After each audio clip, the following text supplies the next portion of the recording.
Well, thank you for having me here. It's really always a pleasure to come to Australia. I usually come from Nimbin, though. That's where all the enlightened people seem to live. I don't know. So anyway, what I want to talk about is the endocannabinoid system and medical marijuana. And I typically have somewhat of a different viewpoint from, I think, pretty much everyone else in the world. But it's turned out, from my point of view at least, to be extremely functional. So what I want to share with you are the underpinnings for everything else that you hear. You know, there's a reason that cannabis works and the reason that it is. And it's not simply because somebody said it should be there. Rather, it's part of an evolutionary phenomena. And of course, what really is life is what I want to talk about, because how can we talk about illnesses if we don't understand what life is? And then as we talk about illnesses and evolution, we'll come to the endocannabinoid system and the unique way that it plugs into life. It's something very, very special because literally the endocannabinoid system that we have regulates everything in your body, every system in your body, your immune system, digestive system, cardiovascular system, reproductive system, muscles, bones, skin. Everything in your body is regulated from conception until death by the pot that you make. That's reality. I didn't make it up, right? So when you have something that regulates everything, that means it has to talk to everything, which means it's going to be incredibly complicated. So what I've tried to do is to learn what life is and then see how this incredibly complicated system is involved in regulating life and health and longevity. So that's where we're going to go. So I like to start off with this because that's what we're doing right now. We're rolling up for the Magical Mystery Tour because truth is stranger than fiction. That is what I'm going to talk about. Comes from a very conservative scientist. I am not anything but a very conservative scientist when it comes to this issue. I mean, I may love marijuana, you know. In fact, I've probably used it longer than anybody else I've ever met. You know, one of the things about cannabis is it's an anti-aging drug. I turned 67 in another week, and I've used cannabis largely on a daily basis for 51 years. So what you're going to see are things that I've learned and things that I've put together, typically while I was using cannabis. So, you know, we can discuss my impairment later when you see what I'm saying, but that's the point here. And this whole far from equilibrium thing is actually very, very interesting. You know, my whole life I wanted to know what life is. You know, when I was a kid growing up, we had Santa Claus and God. And I believed in Santa Claus because we got presents, and I always wondered about God and what is life. So I tried to look at it scientifically. And when I was an undergraduate, that's when the genetic code was discovered and the whole Watson-Crick thing became real. And what we did was we could then understand that there was a common denominator to all life. It didn't matter whether you were a plant or a bacteria or a virus. They had, well, not all viruses, but everything else has DNA as the genetic code. And there's a process by which you read little pieces of that genetic code and you transcribe pieces of information that then become gene expression. And it turns out that the endocannabinoid system and the far from equilibrium thermodynamics enables you to get a perspective that you can't have without incorporating both of those. Far from equilibrium thermodynamics was founded and developed by a person I'll show you in a second. His name was Ilya Prigogine. This is actually what I want to go through, but hopefully we'll cover them as I go, so rather than me reading them off right now. But in general, we're going to look at how flowing energy organizes matter. So we're looking at physics that tells you right from the start there's an intrinsic creative nature to the universe. As long as energy is flowing, it has the capacity to organize and to create complexity. That's what we are. We're complexity, right? We're not a random distribution of the molecules that make us up. We're all highly organized, and we're functioning all the time, interacting with our environment. It's too hot, you take it off. You're too cold, you put it on. You're hungry, you go to the store and buy food. We're not bacteria floating around in the cesspool eating what comes by.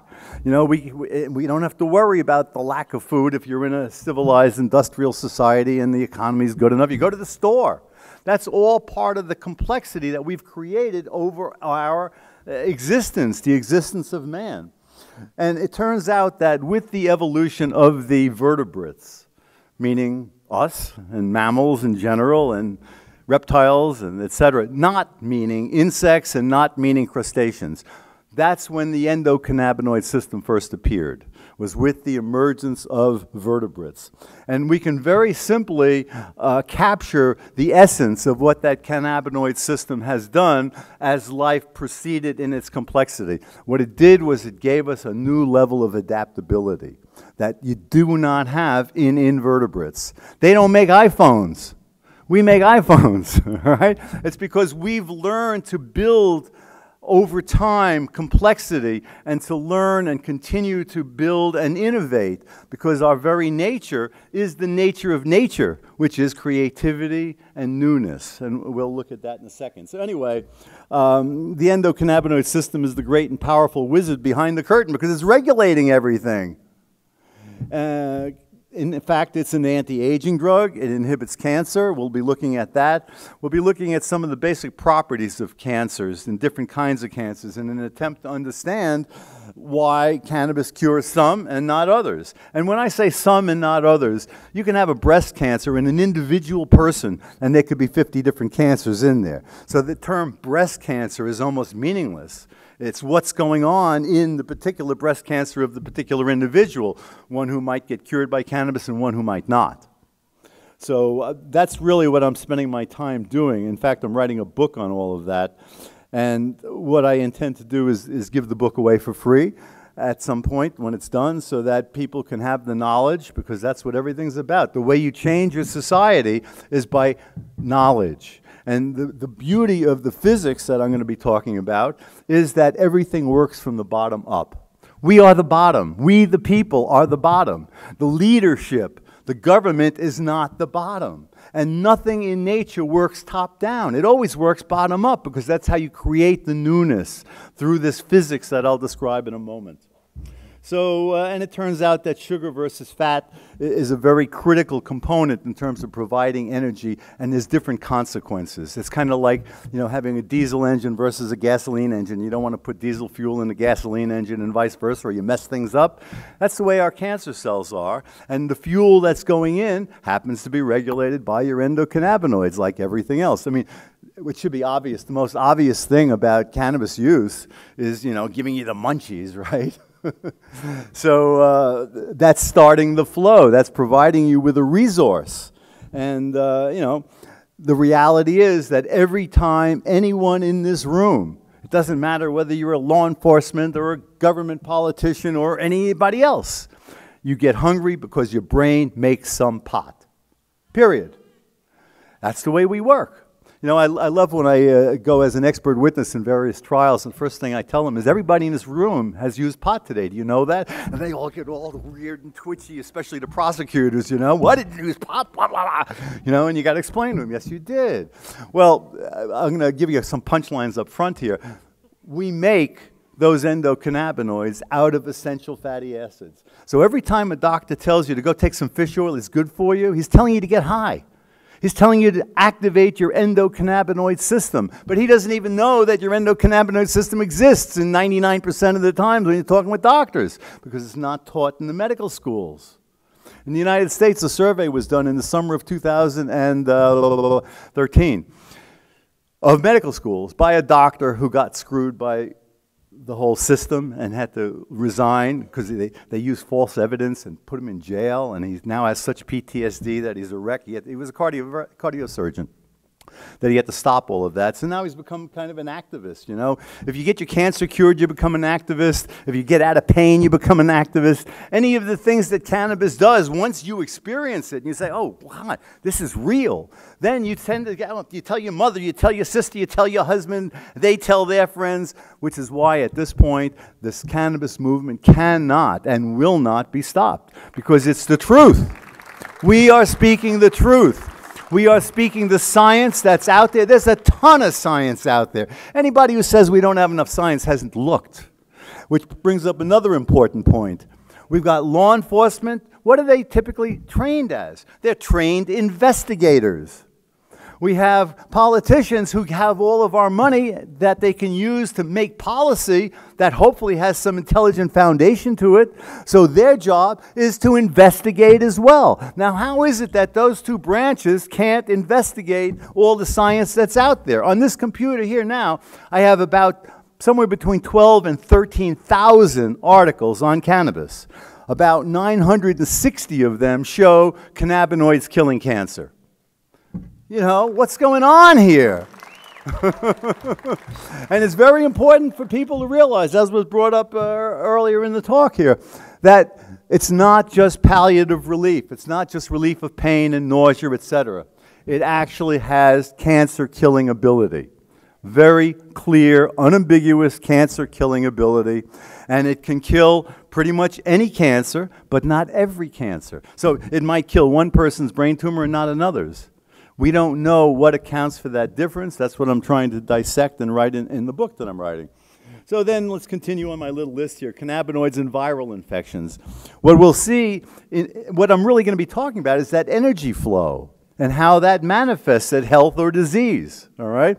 And what we're going to see is that because of the way viruses and infections work, they have certain requirements. You know, they got to make the raw materials. They got to make more viruses. So there are certain biochemical characteristics that are associated with that that can be interfered with in certain viruses by cannabis. And what we'll see is that we can completely control HIV, Kaposi sarcoma, influenza, papilloma, herpes viruses in general through cannabis use. And what I want to do is provide you with the scientific foundation so you understand why that's true. Because the more you understand, and the ideas that I'm going to talk about are not that complicated. The specifics get intensely technical and complicated. But once you understand the general concepts, they're not bad. I had to make things always in a simple enough language that I could understand it. So that's what I've spent all my time doing, trying to learn and make sure that I understand. And because I need to talk to myself in simple language, hopefully I can talk to you in simple language as well, and we can all walk away having learned something. So with something that's regulating everything, included in everything is really social behavior. So we're going to look at the impact of cannabinoids on racism, and then we're going to look at something I call blips and flips, backward-looking people and forward-looking people. And this is actually why we're here, because we got backward-looking people who do not know what's going on, who do not produce enough endocannabinoids to be a little mellow and a little relaxed. Instead, they want to control you. Because if they think they can control you, then they think they're controlling their world. It's all, of course, an illusion, because we don't control anything. But nevertheless, I think as cannabinoid-deficient people, the backward-looking people that are running the world, and for our survival, and I'll go into it later, we need to replace them by forward-looking people, who are the people who are cannabinoid-endowed. Because all change is stress. And if you don't make enough pot, then all change is stress for you. And if you make a little bit or enough pot, then it's not so stressful. That's what we need. We need to be able to look at things rationally, intelligently, instead of responding out of fear and ignorance and paranoia. And that's how our governments seem to rule. So, in order to more fully appreciate the vast potential of cannabis-based medicines to positively impact human health, an understanding of the physical basis of life must be considered. The all-pervasive endocannabinoid system is a unique manifestation of evolution driven by the principles of far-from-equilibrium thermodynamics. So let's just dissect those words for a second. Far from equilibrium means it's not at equilibrium. What does equilibrium mean? It means things are random, that nothing can happen because it's already happened. All right? So when something's far from equilibrium, things can happen. So equilibrium physics tells you that life is impossible. It's too improbable. You know, if we took me and dissolved me down to my molecular components and put me in a big dye tumbler and went, what's the probability of me coming out? 0. But I'm here talking to you, so how did I get here? Obviously not through the dye tumbler approach, which is intrinsic to equilibrium thermodynamics. In contrast, what you'll see is that organization must happen when you have flowing energy. And therefore now we got a way for understanding what life is. So the whole science-based philosophy that I look at provides us with a way of integrating physics with biology. And the work all came from this most brilliant man. I believe he's the smartest man that ever lived.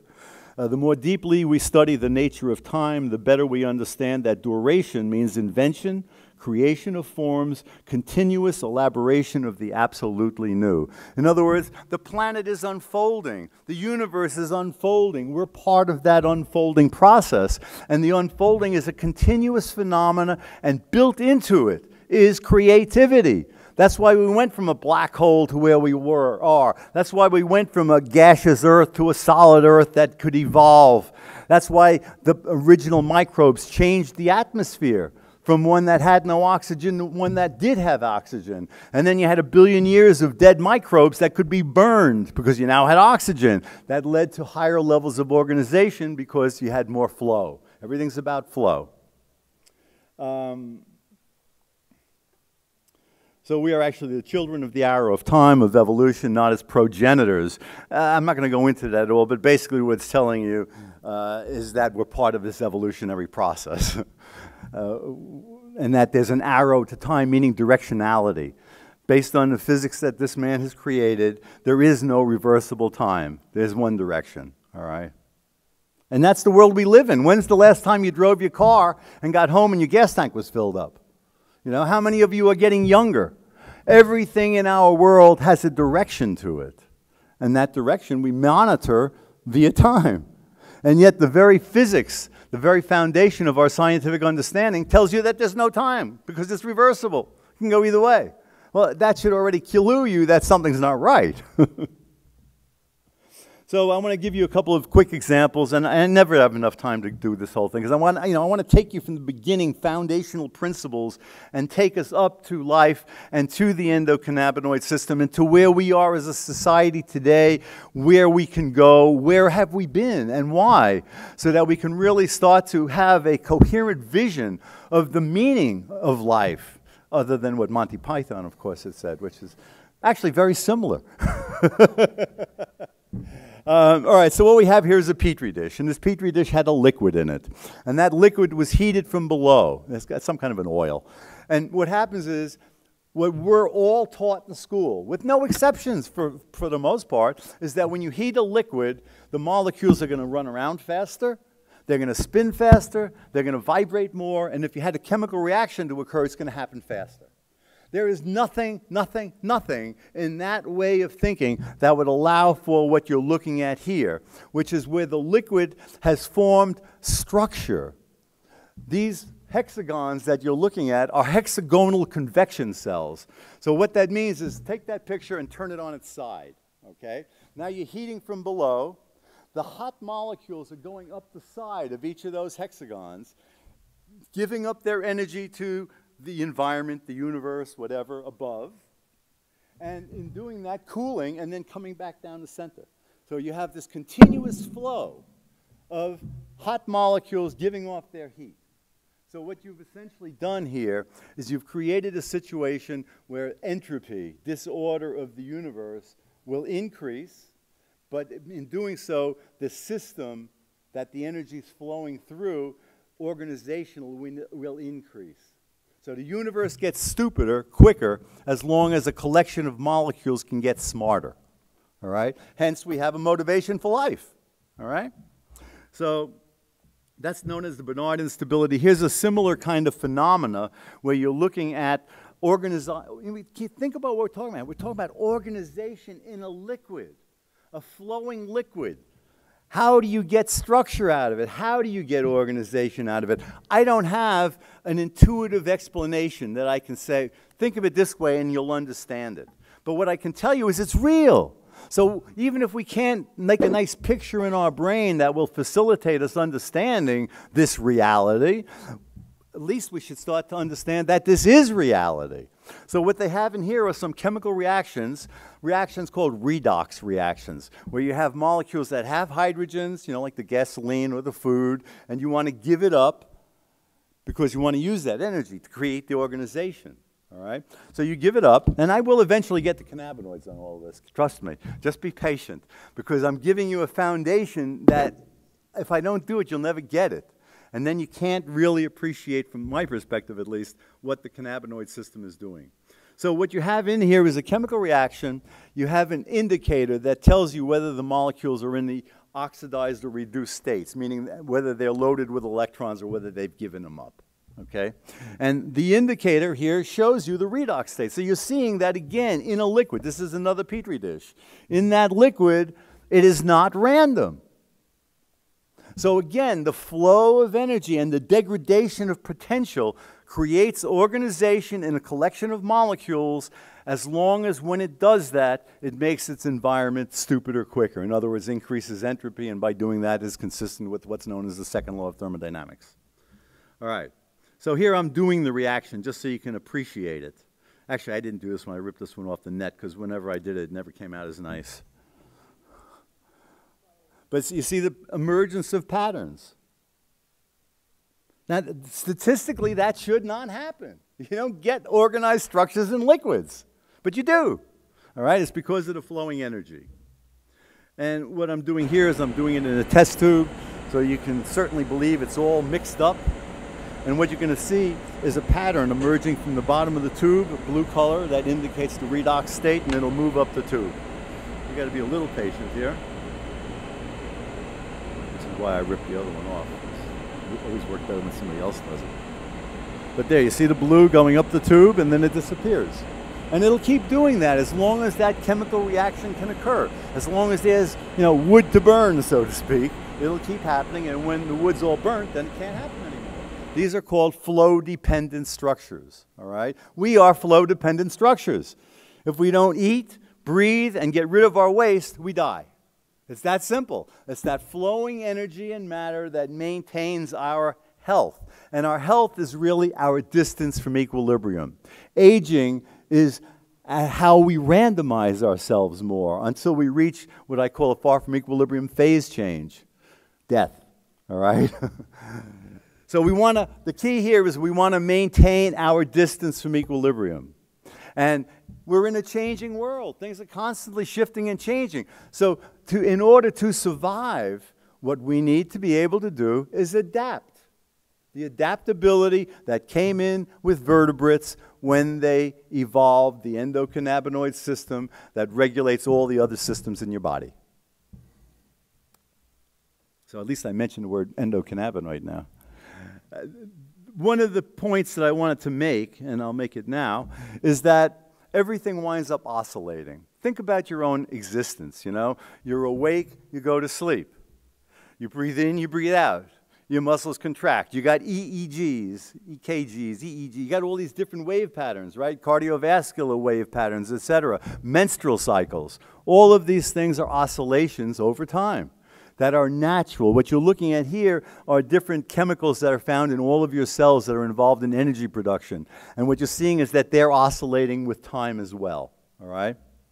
So the point there was simply to tell you that flowing energy organizes matter, and organized matter is always a balance of opposing forces. Those opposing forces, they don't simply exist on this molecular level because the complexity of our existence, of our biosphere, has continuously built up so that our social structures, our financial structures, everything in our world is manifest from these underlying creative principles. So free radicals and stress. What is stress? Stress is any change at all right? And because electron flow is central to life, redox reactions and associated free radical production, any change that a cell experiences is stress. and results in increased free radical production. What are free radicals? Almost everybody, I'm sure, has heard the term antioxidants and free radicals. Free radicals are chemicals that have an unpaired electron, and they like to react, all right? It's like you always like to be holding hands, but if you only got one hand, you're looking for a hand, all right? That's what goes on with free radicals. They want to react with everything. And by reacting with everything, they change things. So for a long time, they were considered simply from the point of view of their destructive properties. And in fact, in 1956, Harman created what became widely known as the free radical theory of aging. And there's lots of problems with that because that's not simply how things work. The way things work are hopefully going to be described by me here, based on Prigogine's work. I mean, he is the most incredible man. You read his CV, and you can't possibly believe that one human being could do what he did. And the Nobel Prize is just buried in there. It's like another insignificant thing. Anyway, so balance of opposing forces, flow-dependent biochemical structures are in a steady state of synthesis and degradation. See, that's another thing. You know, typically when you hear aging and you hear like, you know, arthritis and Crohn's disease and all of these things that cannabis is good for, it's not because we wear out. That's a stupid way of describing what's going on. You know, you come down with arthritis, oh, your joints wore out. That's ridiculous. What's going on is we are flowing all the time, and a certain amount of that flow is going to make us, to synthesize us, and maintain us, and a certain amount of that flow is the waste and the degradation. And the balance between synthesis and degradation is what changes with age.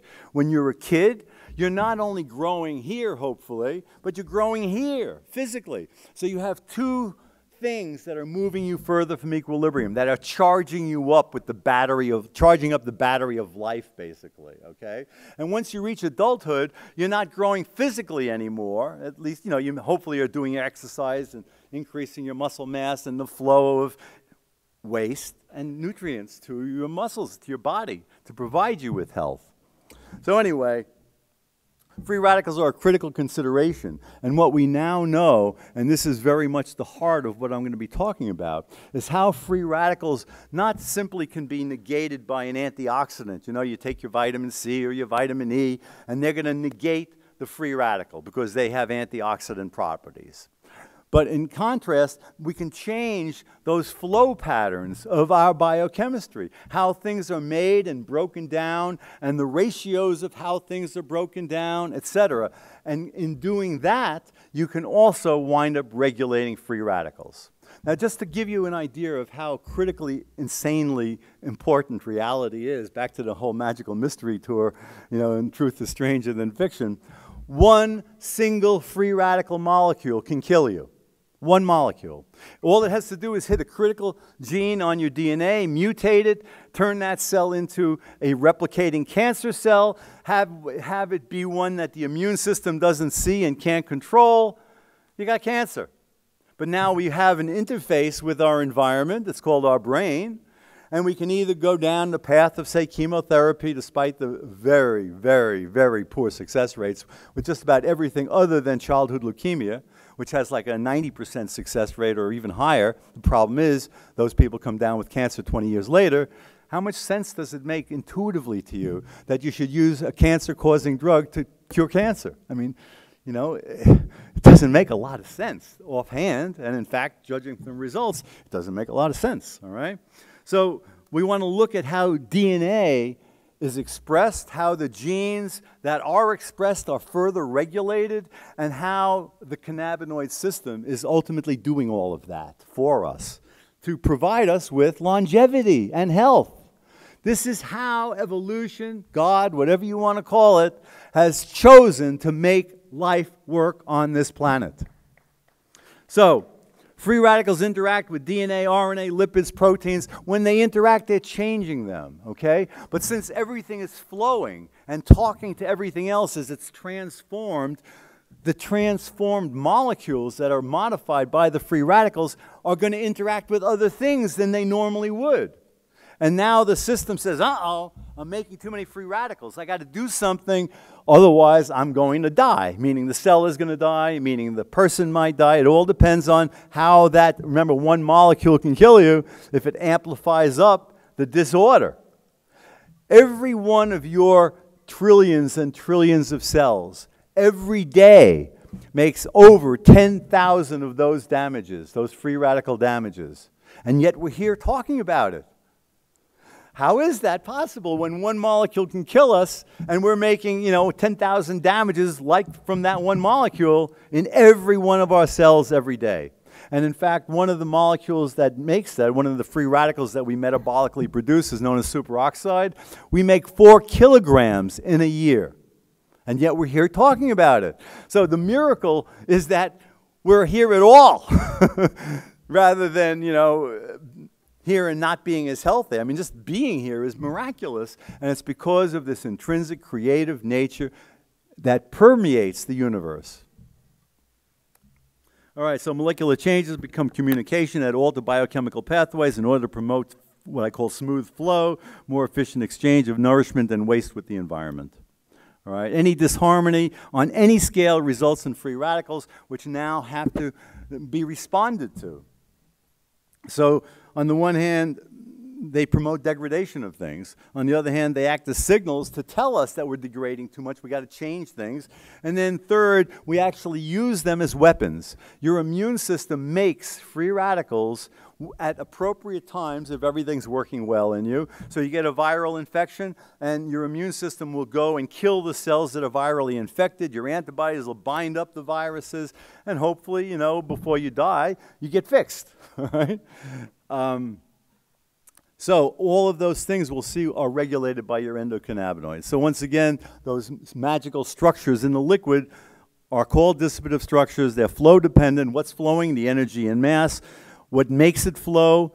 Feeding, breathing, waste removal. What monitors the flow? And this is what's so interesting. Your immune system monitors the mass that goes into you. You get bitten by a mosquito bite. You had molecules now becoming part of you. You get a viral infection. It's molecules that are now part of you, okay? Whereas your nervous system is monitoring all of the energy that's coming into the system, all right?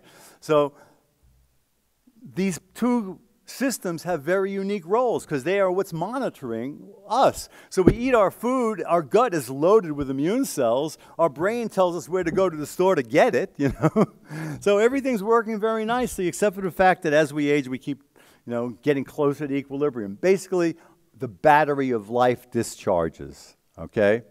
And what we want to do is keep ourselves as far from equilibrium as possible, and we do that by eating the right things, by using cannabis, and by avoiding things that are obviously bad. Don't walk out into the traffic coming here from America and look in the wrong direction. Because these Aussies do everything cockeyed. This is just another picture to show, actually, it's worth explaining a little bit. This is an immune cell called a neutrophil. These are the foot soldiers of your immune system.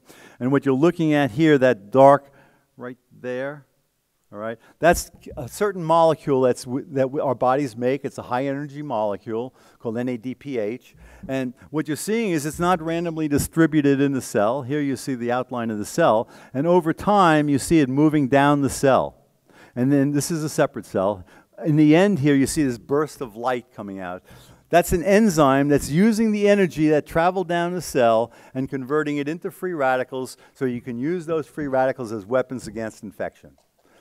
Free radicals are how nuclear energy works. It hydrolyzes water and makes free radicals. So we are doing the same thing. We make Clorox, we make hydrogen peroxide, we do all of these things that are pro-oxidants in order to use inflammation to help fight against infection. And this is a very critical point.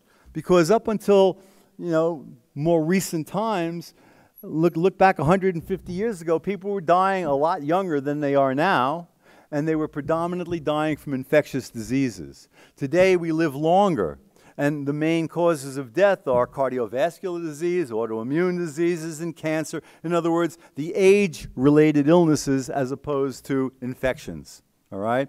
So those age-related illnesses, all of them, without exception, are regulated and inhibited by your endocannabinoid system. This is just another one showing that all the lipids of the cells are also flowing and dynamic. Everything is dynamic. Everything. Even your bones. They're constantly being made. They're constantly being broken down. All right? The older you get, and especially when you lose your estrogen, then they start to shift a little more to that breakdown mode, okay?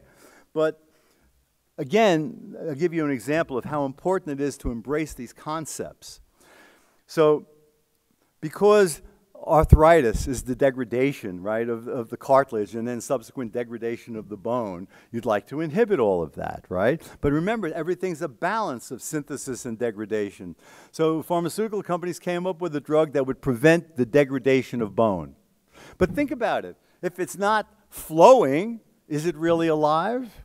So anyway, they had thicker bones, but the women who were on this drug, if they stepped off the curb, might break their hip, because they had thicker bones, but they were now brittle, because they basically killed them. You know, you can't just have one side. You know, you got the input, but if you don't have the output, then everything's going to signal to stop the input. All right? Everything is about flow.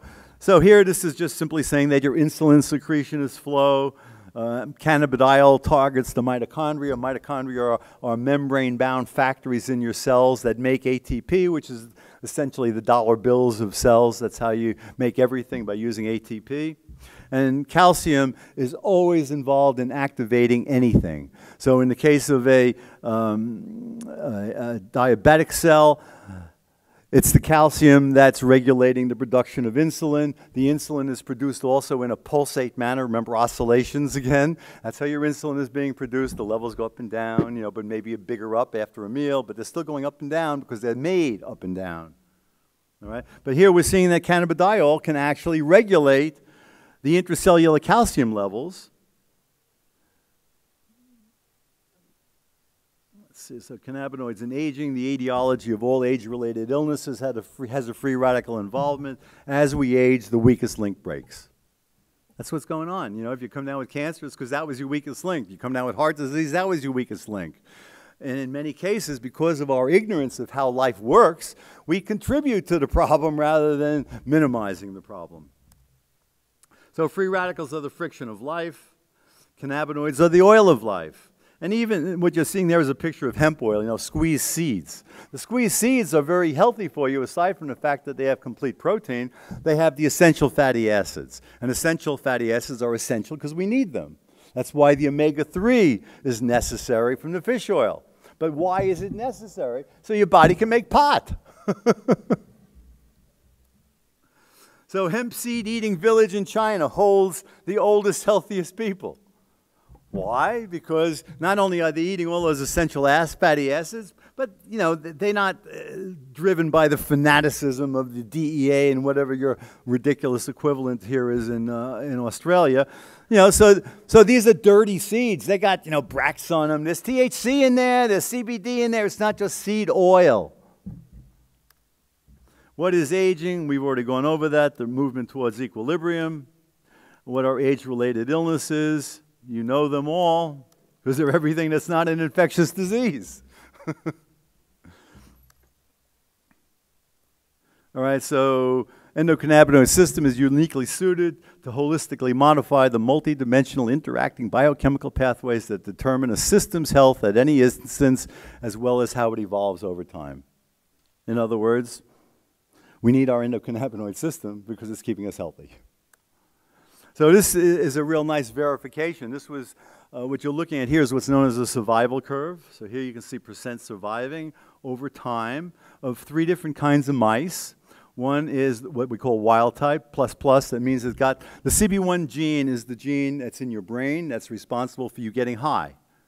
And we're all high.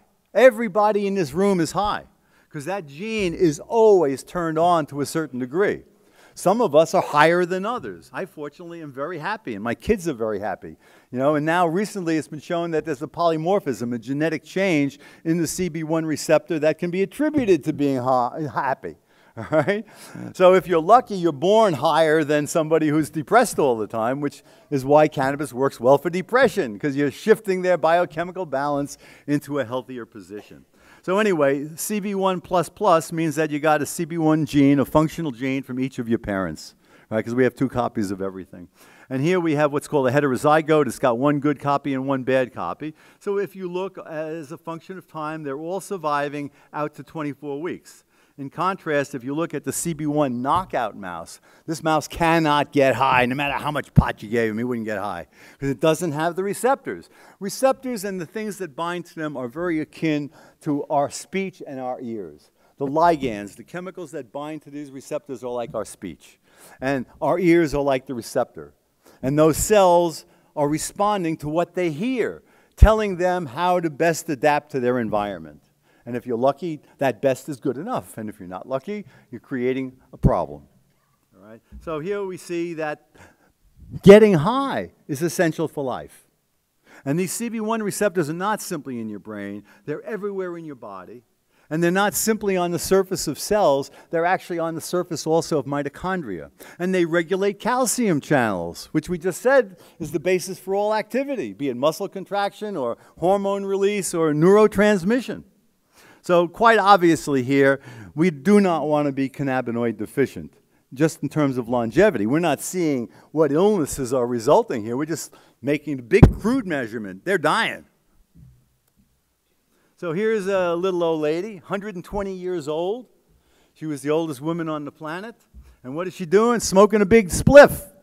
And she says, when they asked her, how come you're alive? You know, she says, because she smokes ganja every day and drinks strong palm wine. She died at 125.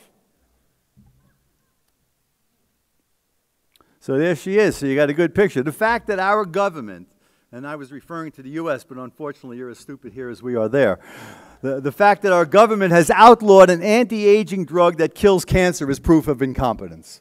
That's the bottom line. If they cannot figure out what's available scientifically with all the money they're taking and using for law enforcement and policy making and blah, blah, blah, blah, blah, and they can't read the scientific literature that shows in thousands and thousands of papers why cannabis has so many health-giving benefits? This is lunacy. We have to get rid of the existing power structure in Australia, in the United States, in Europe.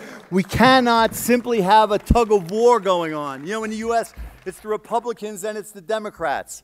But nobody wins. They go back and forth and run the same place. We don't need to be in that place. We need to be in a different place. And the only way we'll get there is by dumping these clowns. You know, think about the fall of the Soviet Union. It was a phase change. It was a far from equilibrium phase change. The people, collective consciousness, finally said, we're not playing this game anymore. It's over. The wall is down. And it happened.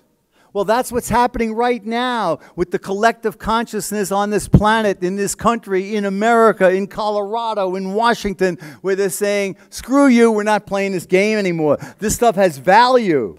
It has incredible value, more than almost anything else. And you morons have made it illegal? You know, they have no right to regulate what plant I choose to grow and what I choose to do with that plant.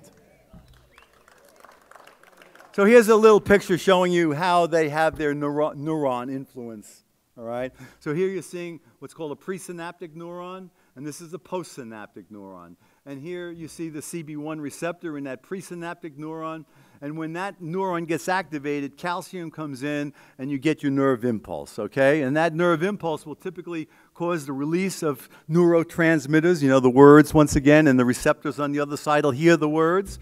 And as they hear the words and they activate calcium release and they activate nerve transmission, what are they doing? They're using energy. What happens when you use energy? You make free radicals. So they're accomplishing their task while they harm themselves.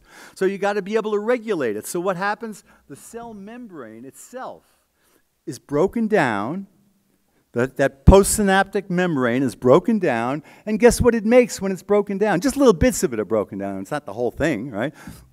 It makes endocannabinoids. They're made out of your cell membrane. They're made on demand as your body needs them.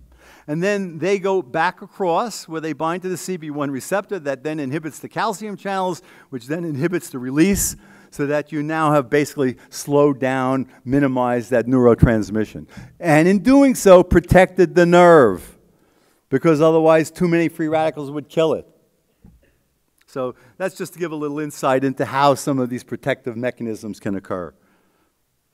And then Sanjay Gupta's story, which you heard a little bit about earlier. You know, I was contacted by them prior to the making of this movie, and they filmed me for 3 days. But as you might imagine, a lot of what I say is not ready for prime time, or I should say really prime time's not ready for me. So, so we did 3 days of filming, but prior to that I sent him lists of articles. Cannabis and cancer, cannabis and Parkinson's, cannabis and HIV, cannabis and... So he couldn't use the nonsense excuse that he used when he apologized to the American public, you know, that, oh, I didn't realize I didn't look hard enough. You didn't do anything, or you would have seen it, unless you're an idiot. But at least he made his change. No, I mean, this is wonderful. He came out publicly and said, I apologize to the American public. I made a mistake. That's open-mindedness. He's cannabinoid endowed, whether he uses it or not, because he was able to change his mind. Now, let me give you an example of how important that is. Those knockout mice that I just showed you the picture of that have no CB1 receptor, if you put them, there's a tank, it's about this big, it's called a Morris water maze, and it's got like cloudy water in it, you know, milky water, and you put some mice in there. You can take either the normal wild-type mice, or you can take those knockout mice, and you put them in there, and they hate the water. So they're freaking out, and they're swimming around, and there happens to be a platform in there. So eventually, they find out where the platform is. And now if you take them out and put them back in, they go right to the platform. So both the knockout mouse and the normal mice were able to learn, right? Now you switch the position of the platform. You put the two types of mice in there. It's not there. They freak out. They eventually find where it is. Now you take the normal mice, the wild-type mice that can get high, and you take them out and you put them back in. They go to the new spot. As you would expect them, right? They changed their minds. They were open-minded. If I go over here, I don't have to swim. If I go over there, I do have to swim. I like this idea better. You do that with the knockout mice that cannot get high. You take them out, they go to the old place. So they were able to learn that old place in the first place, but they couldn't erase it. Think about cannabis. What's the thing that they make more fun of than munchies? Short-term memory loss, all right? Well, if you're having PTSD, you want memory loss. If you're trying to learn a new position and you've got it dug into your brain that it's that old position and you can't get rid of it, well, then you're stuck. You can't learn anymore. That we're talking about here is relearning. We're talking about open-mindedness. All right? And one of the characteristics of cannabis users is they're optimistic. Well, what does that mean? It means that they don't know what the future is going to hold, but they have enough cannabinoid activity that they can embrace the change without stressing out and going crazy and making laws telling you you can't be unstressed because I'm not stressed and I want you stressed too. Then, of course, Sanjay went on with the figgies here. And you have to understand, they don't just have 10 or 20 seizures a day. She had hundreds of seizures a day. Hundreds of seizures a day, and nothing worked. And as her younger twin kept growing, she became very disabled. And now her whole life has changed because she's using CBD. We've got hundreds of people moving to Colorado with their family. I'm going to start crying because I have PTSD. Myself, when I almost killed my kid in a car accident.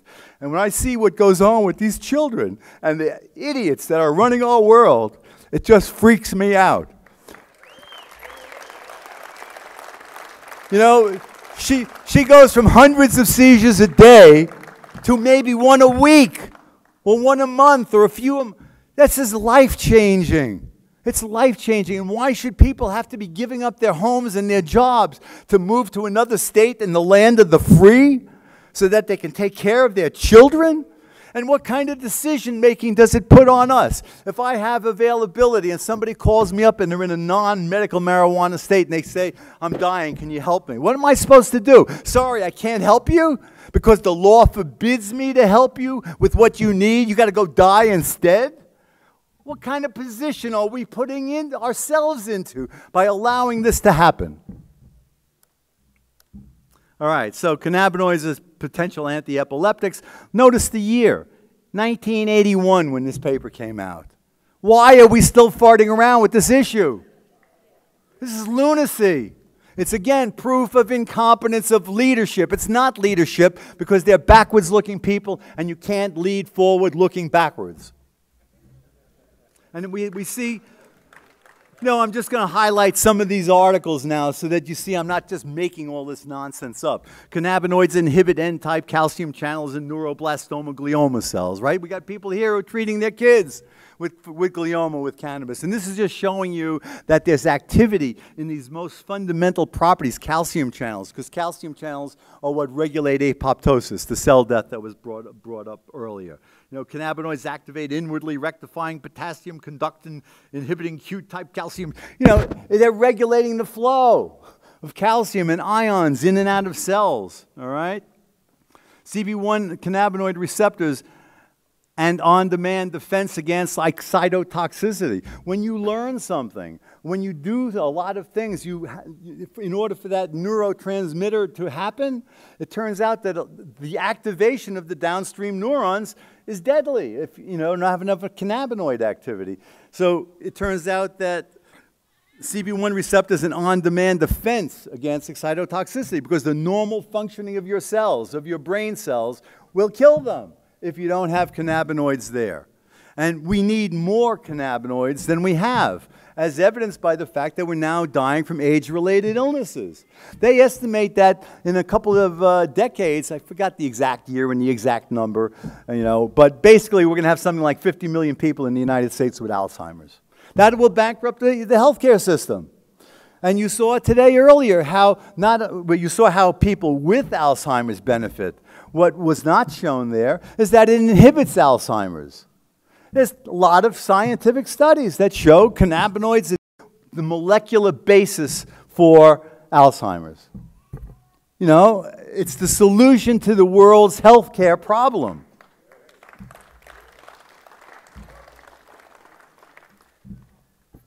And, this is just more scientific papers here. And they come from all around the world. Critical review of mTOR inhibitors in epilepsy.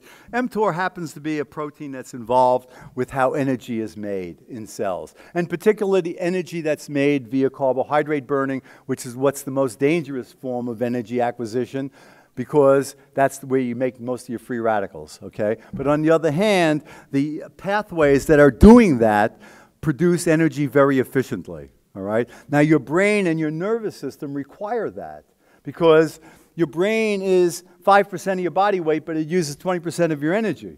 So you got to make energy efficiently. But in doing that, you make it dangerously because that's how you also make the free radicals. And that's why head injury, and that's why your nerves in general are so sensitive to dying from inflammation. Because the inflammation, all inflammation has as its basis free radicals and the associated chemistry that produces them. And what are they regulated by? In a protective fashion, your endocannabinoids. So here we're seeing a critical review of mTOR inhibitors, in other words, inhibiting the sugar-burning, free radical-generating inflammatory pathways, and epilepsy from basic science to clinical trials.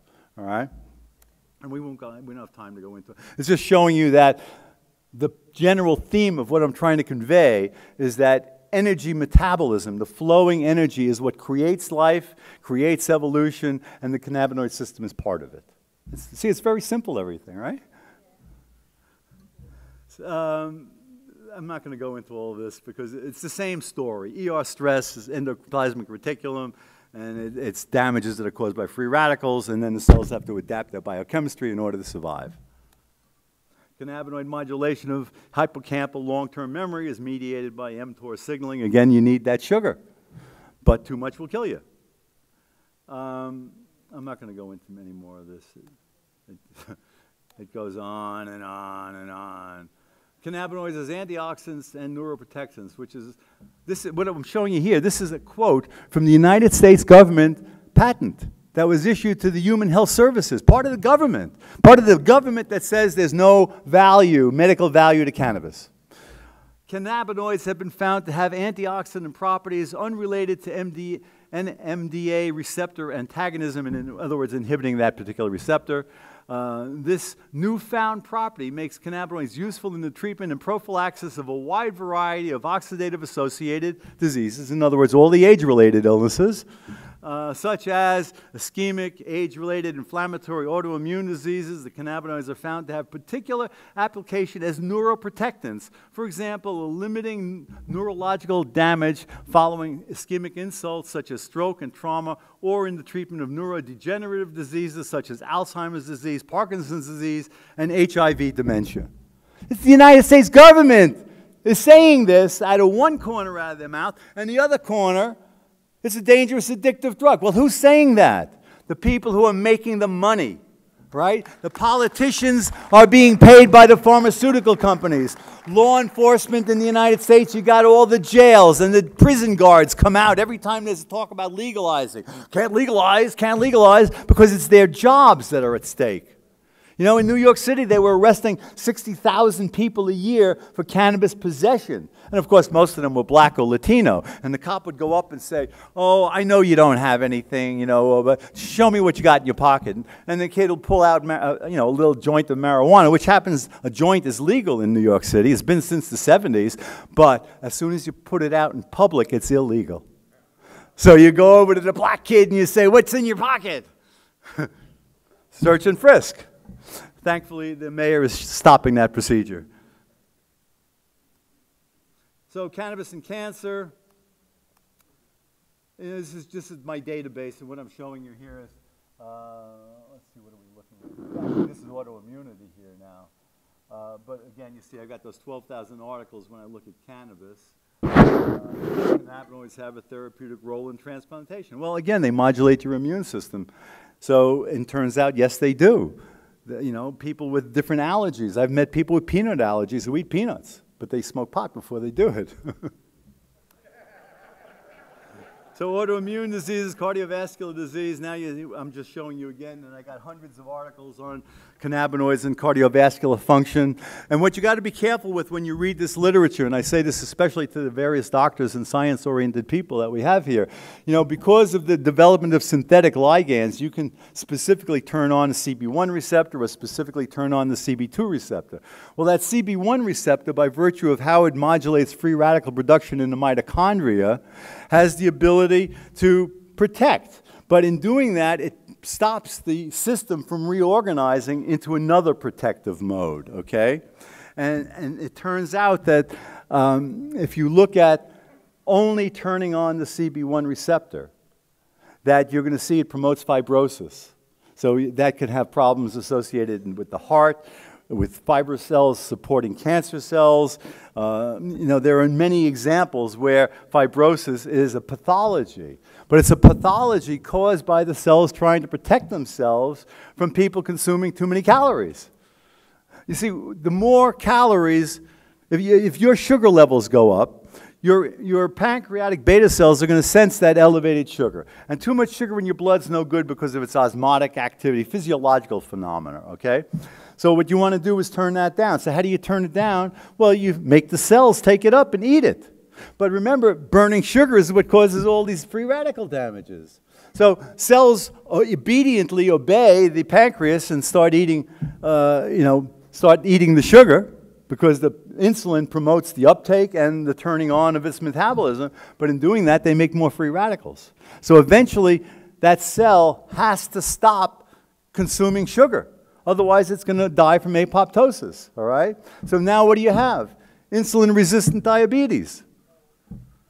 And of course, because it's insulin-resistant and homeostasis is happening everywhere, what's your pancreas trying to do? It's making more and more insulin, trying to get the effect that your cells are saying, I don't want any more. So what happens next? All that calcium activation and export of insulin causes the pancreas cells to die. It's all a matter of flow and protection. So once you start to understand how simple everything is, then you can appreciate how complicated it is. So autoimmune, cardiovascular, neurological, you know, if you just look at the titles here, use of CBD, use of cannabis use over millennia. You know, it's thought that the pygmies in Africa grew it 10,000 years ago. Because it was fuel, fiber, medicine, food. What more do you want, right? You got one plant that does all of that, and we made it illegal? Something's not right here. skeletal muscle, you know, role of cannabinoids in regulation, bone remodeling. I already gave you a little on that. Cancer. I'll show you some really dramatic pictures in a little while. But again, receptor dependent and receptor independent, because remember, the cannabinoid system has to be so complicated that it can talk to everything. So it talks to it this way, it talks to it that way, it talks to it that way, and depending on what you got, you get different results, you know? So here we're seeing that both receptor dependent and independent endocannabinoid signaling a therapeutic target for regulation of cancer growth, all right? The first cancer papers that showed cannabinoids inhibiting cancer, I may have it coming up next here, no, were 1972. And it wasn't until I think around 1996 that you saw anything else in the literature regarding cannabinoids and cancer. This could not have been an accident. You know, if anybody comes up with something that's killing cancer, you read about it all the time, but not if it's cannabis. So for 30 years, they did nothing while people died, while the medicines weren't developed. But what did we do? We arrested thousands and thousands and thousands of people in the United States. The jail population expanded. Is that the society you want to be in? I don't. And that's why I'm such a troublemaker. So what you're looking at here is the arm of, you're looking at the arm of an Australian lady with squamous cell cancer. Puts on the extract, and the body extrudes it. It actually extrudes it. And we've seen that happen with other cancers, even breast cancers. There's been times where the breast cancer just whoosh, got extruded. Doesn't work all the time. And I'll show you a sad case where it didn't in a minute. And you can see it progressively necroses. The cells are just dying. Stinky, painful mess, but progressively falling off. The extracts are such sticky mess, you know, the tar, as I call it. So we put saran wrap over the wound, and the next morning when the saran wrap was lifted, you know, the whole top of the tumor lifted off with it. So a new surgical technique, you know, saran wrap. And you can see it progressively heals, and in the end, it's gone, and it was biopsied, and no more squamous cell cancer. Now, this guy, in contrast, had what the doctor said was the worst case of squamous cell they ever saw. Those holes filled up with smelly liquid and would go down to his skull. And they would ooze into his pillow, and he had to change pillowcases and sleep on towels. And he goes to the first doctor, and he says, this is the worst case I've ever seen. You know, not likely you're going to survive this. What we can do is we can cut off all of your skull and your scalp, and we'll embed your skull under your skin someplace else while we treat it, because it must have gone to the bone by now. He says, what, are you nuts? And he goes to a radiation oncologist. The radiation oncologist, it just blows my mind. 130 times they irradiated this man's head. How many times does it take you to figure out it's not working, you idiot? You know? And with cancer cells, when they are resistant, and there's a biochemical correlation with all this, and we might get to it or not, but cancer cells that are resistant will grow when you try treating them. And he had one there, and one back there that were growing. A lot of the other stuff got better once he, well, even here he lost some of the mess. But anyway, it was continuing to grow. And he gets a hold of me, and he's, you know, winds up getting some extract.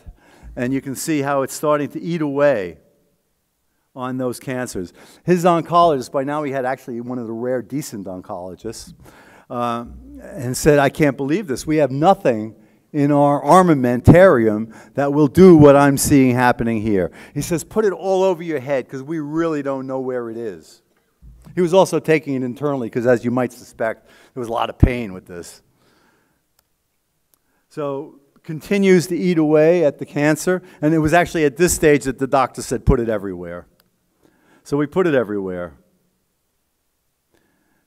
And that's what happened. That skull, it ate the cancer right down to the skull. And it was open like that for a year without any antibiotics or anything other than the extract, as well as the extract that he was eating. He winds up getting an infection after he went to the hospital for something else. and they give him an antibiotic because he had a systemic drug-resistant infection. They give him an antibiotic that he was allergic to, and he died. Yeah. So this is something very important that everybody here should pay attention to and know about. There's a nutraceutical that you can buy called citicoline. Don't get it confused with acetylcholine. It's citicoline. And what it stands for is cytidine dioxide, CMP, cytidine monophosphate choline. Okay? And it's something every one of you makes. And it's part of your normal lipid metabolic pathways. It, in fact, makes acetylcholine. If you take acetylcholine, it doesn't elevate acetylcholine levels. If you take this, it does elevate acetylcholine levels. Why is that important? Because when you take cannabis, it turns down acetylcholine. Why do we care? Because when you have to take the really ridiculous, scary high doses for cancer, it knocks down acetylcholine levels. And as everybody, I'm sure, who's ever eaten it knows, a little bit is really wonderful and euphoric. You take too much, it's dysphoric. You're fearing for your life. You're feeling your heartbeat. You know, it's among the most unpleasant. It's like a bad LSD trip. The most unpleasant things you're going to take is taking too much. And this protects you from that. It knocks out those negative effects, which obviously must be caused by the decrease in acetylcholine, since this increases acetylcholine, and they go away. You can buy this over the counter. Get it on Amazon. It's, you know, 25 bucks for 50 grams.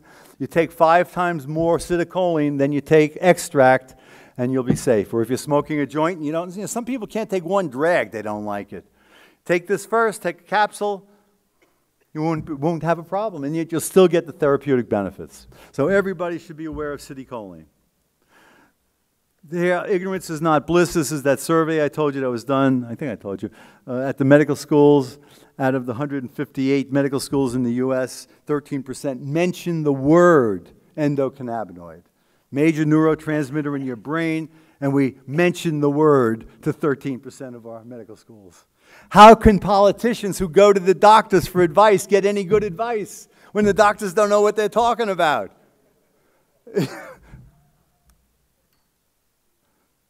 This is just saying what I just said. How come I got back here again? I must have a screw up in here. I cut and pasted too much, apparently. All right, so are the current biochemical thermostats correctly set? Because everything's like a thermostat. You turn on, you turn off. You turn on, you turn off. Remember the oscillations, right? Well, are our cannabinoid levels high enough?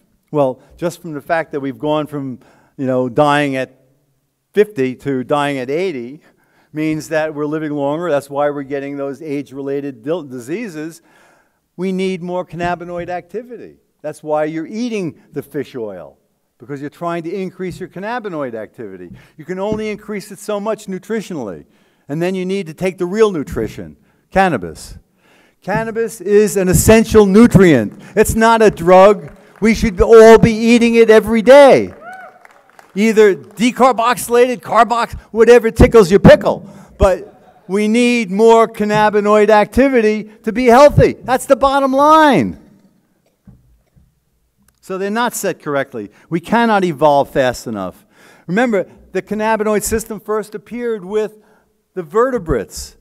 And the big deal about the vertebrates is they can adapt to things. You know, your immune system literally makes new genes. Every time you get an infection and you have an antibody produced, you've made new genes. They're not going to be carried on to your kids, but they're going to be with you for the rest of your life, and they're going to reflect your immune exposure. So we need to be able to respond to all of that, and that whole process is regulated by your cannabinoid receptors. Your immune system is very, very significantly regulated by your cannabinoid receptors.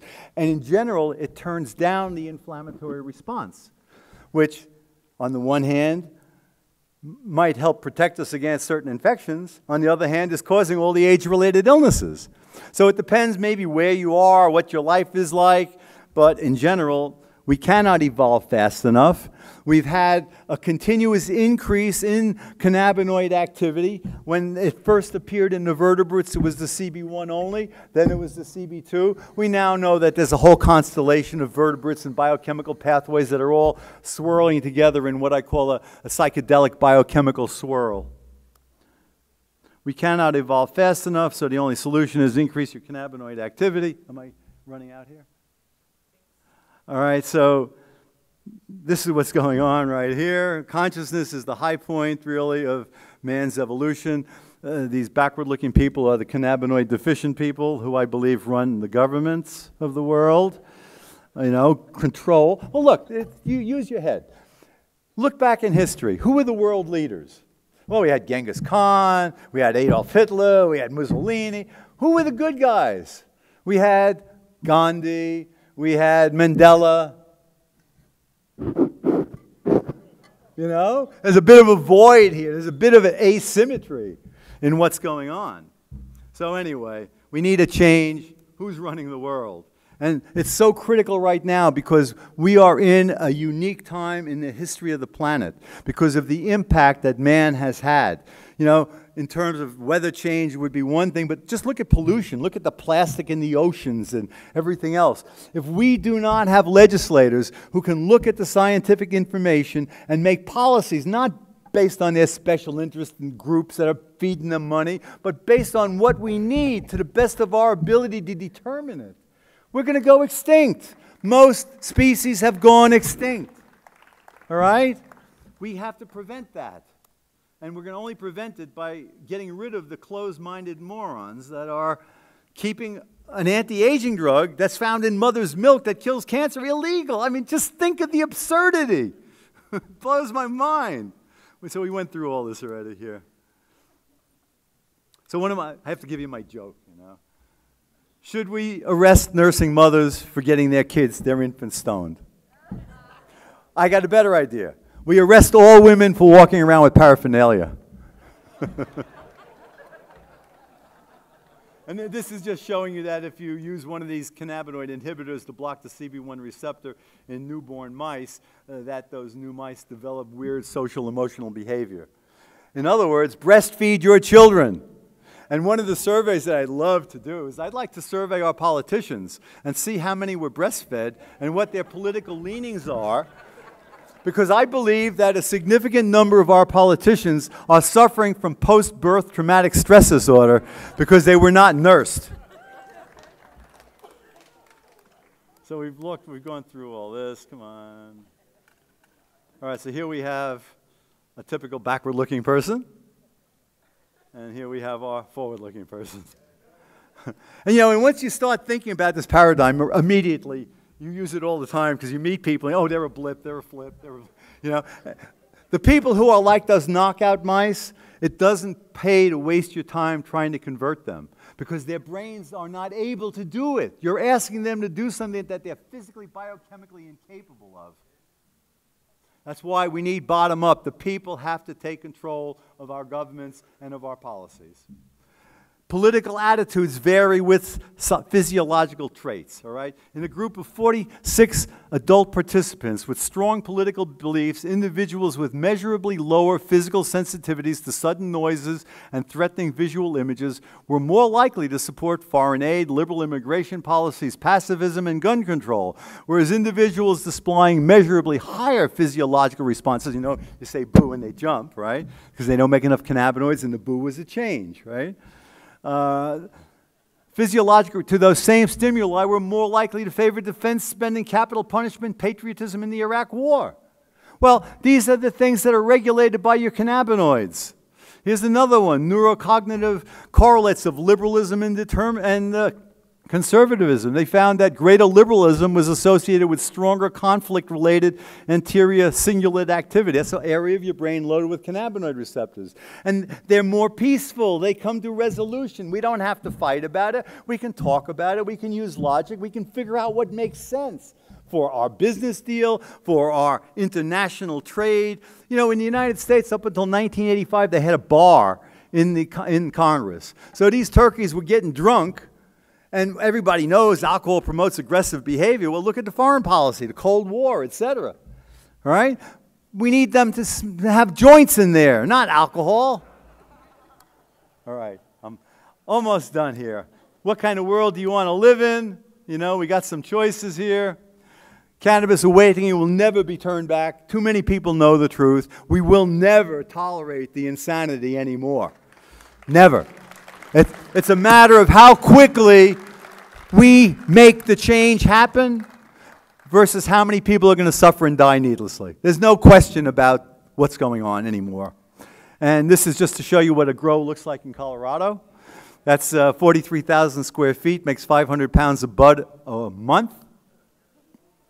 Current marijuana policies are inhumane. They are based on fear, ignorance, and greed.